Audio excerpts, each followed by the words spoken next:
Yo, what is up guys, your Bullseye here, and this is going to be another breakdown video for Wuthering Waves 3.0, but we're going to be focusing more mainly on who is this pink hair girl and what do we know so much about her, or like what do we know already so far.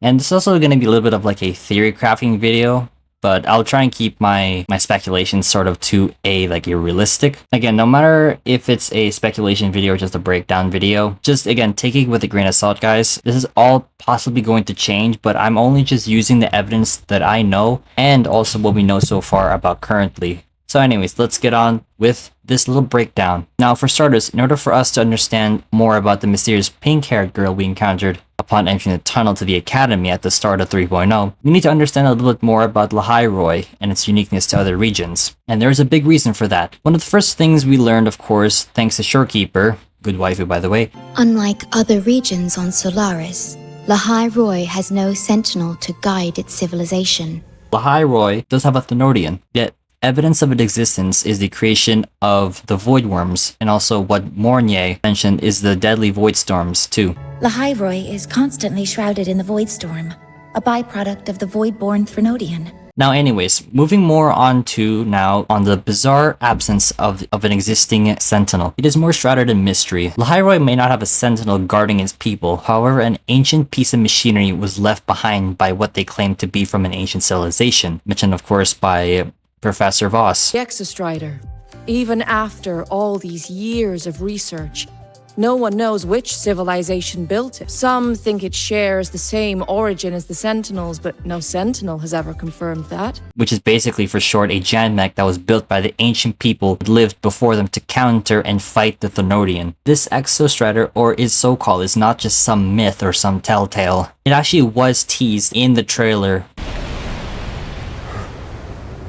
at the same time with the pink-haired girl. Is it a coincidence? But also, what is interesting that Professor Voss had mentioned was the program that Rover signed up for, which was becoming a synchronist. And you passed the synchronist test. The synchronist. Which basically means that the synchronists were just carefully handpicked Exostrider pilot candidates. They need to link up their minds with their consciousness as a result. They also created the Rebel College specifically for those capable students. Now you may be asking, is this relevant to the pink-haired girl? It very much is so. If you paid attention to one of the key tasks that the synchronists do is that they attempt to link their consciousness to the Exostrider in order for it to be piloted. If the understanding of consciousness and frequencies connection between the two, then the result would be the pilots are basically trying to control the mech as if it were their own bodies. Now let's piece together what we know from the surface about the pink-haired girl. She lacks, of course, a shadow for starters, which is quite obvious if you guys didn't know about that. And also her physical form is glitchy and breaking up at times. Again, almost like a data break, almost like, again, she doesn't have a physical form. Doesn't look like she has a physical form because her body is like deteriorating, like almost like data. And the last thing is that Rover can only see her, which is much harder for me to, I guess, speculate on.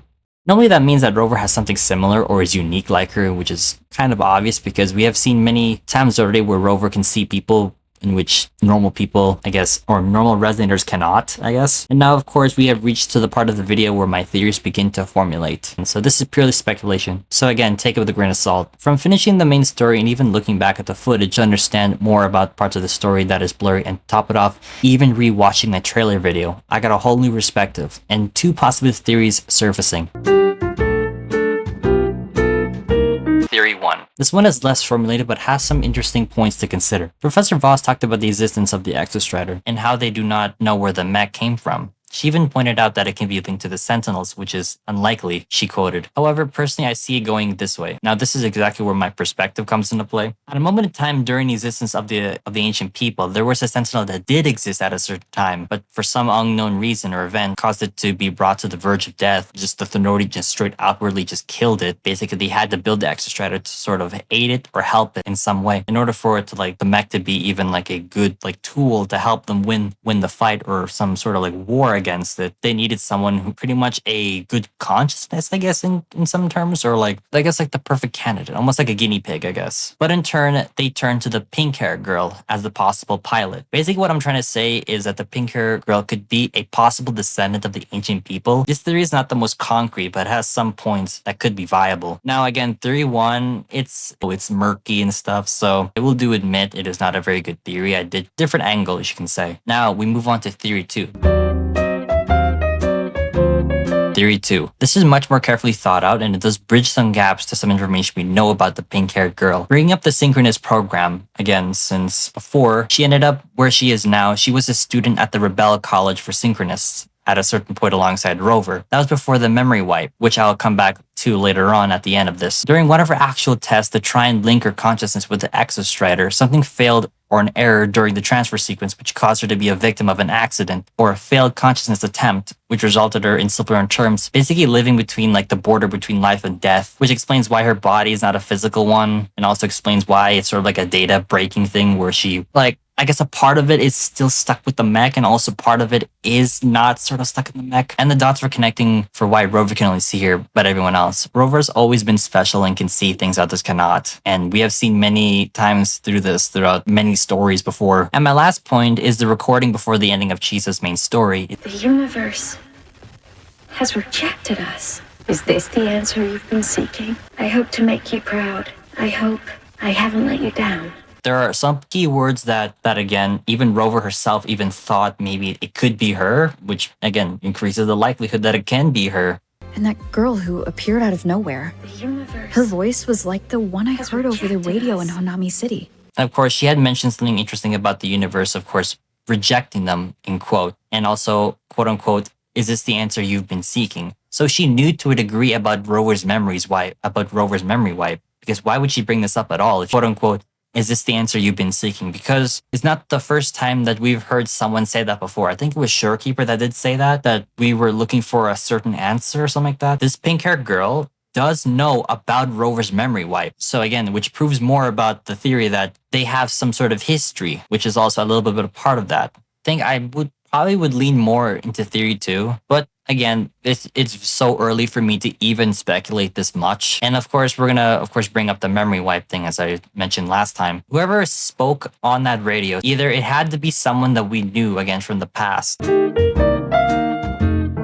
Again, we don't really know much. We don't know anything about her yet. This is just the first patch. And one of the things that does find me questioning is that when Rover asked that, where is the Exostrider? Lene mentioned that it's not in Lahai Roi, like it's not underground with them. But I'll begin pulling up the information right here. Reaction core, which brings up the solar ceremony thing, will basically like reawaken the slumbering mech. Source: a Space Trek Collective project decades in the making.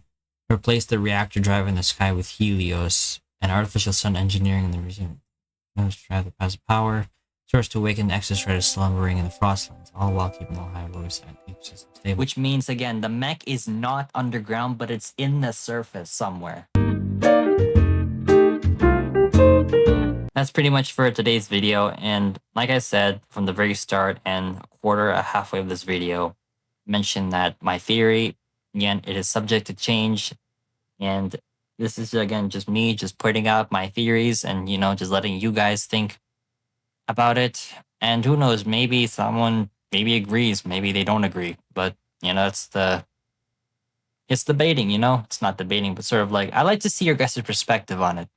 I know it's very early on for anyone to even make speculations at 3.0, but I mean, how can you not? It's the information's already laid out in front of you. So, but yeah, I will see you guys in the next one, and also Merry Christmas to you guys too.